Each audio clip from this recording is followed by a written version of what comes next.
Больше туристов – обе республики. Для достижения этой цели туристические ведомства Ингушетии и Белоруссии намерены предпринимать совместные усилия. Так, уже в следующем году пройдут общие мероприятия, где презентуют туристический потенциал двух стран. Также соглашение с Агентством по туризму Белоруссии станет возможностью обмена опытом в области маркетинга и продвижения, уверены в Комтуризме Ингушетии. В рамках данного соглашения выезжала наша делегация Республики Беларусь совместно с правительством Республики Ингушетия, это Фурсов Олег Борисович, в устраивании со страной именно отдельно, то есть мы как республика это маленький субъект, и для нас это считается достаточно большим достижением. Стороны также обсудили вопросы развития туристической инфраструктуры, проявили интерес к сотрудничеству в области модернизации гостиничного хозяйства, развития туристических маршрутов и объектов, создания новых турзон и комплексов. Такие меры, уверены, позволят привлечь больше туристов. С этой целью намерены организовать семинары, тренинги, обучающие программы, которые позволят повысить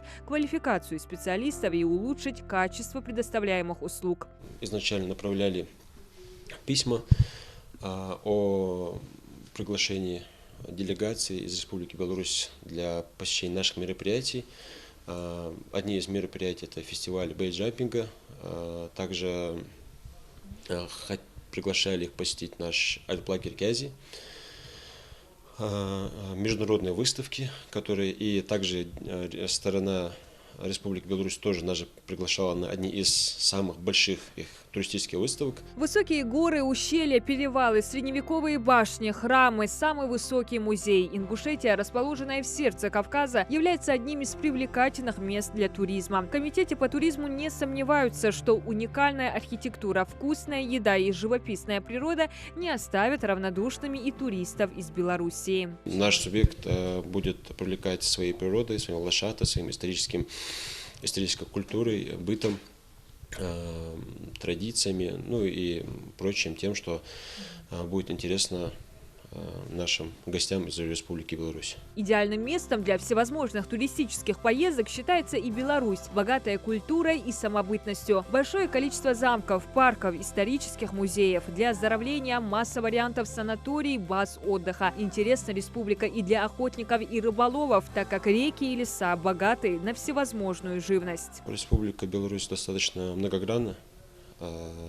имеет достаточно большой потенциал, и мне кажется, она достаточно недооцененная республика в плане туризма и так далее. То есть есть возможности, где что можно посетить, посмотреть и проявить интерес к республике. Властями Ингушетии уделяется серьезное внимание развитию туризма. Свидетельствуют об этом ежегодные результаты и показатели турпотока в регион. С начала года республику посетили около 100 тысяч человек. Высокую роль играет поддержка федеральных властей, госпрограммы и проекты, направленные на улучшение инфраструктуры туризма. Благодаря реализации национального проекта, который начался в прошлом году, и в этом году до конца реализуется. В рамках этой программы мы смогли благоустроить 23 объекта.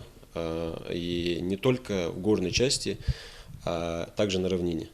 То есть были созданы условия для более благоприятного времяпровождения в Жиравском районе. И сделаны были условия, стоит отметить, для людей с ограниченными возможностями, то есть для маломобильных граждан. Глава региона Махмуд Али Калиматов считает, что туризм в республике развивается и региону есть чем завлечь новых туристов. Это программы детского и гастротуризма, оздоровительные, лечебные и комбинированные туры. В регионе продолжается реализация долгосрочной программы благотворительного фонда Сафмар Микаила Гуцериева, рассчитанная на 20 лет. Все памятники архитектуры туристы смогут увидеть в первозданном виде. К работам привлечены лучшие специалисты страны. А в развитие курорта Арамхи будет вложено более 13 миллиардов рублей. Диана Дударова, Сулейман Костоев, Новости 24.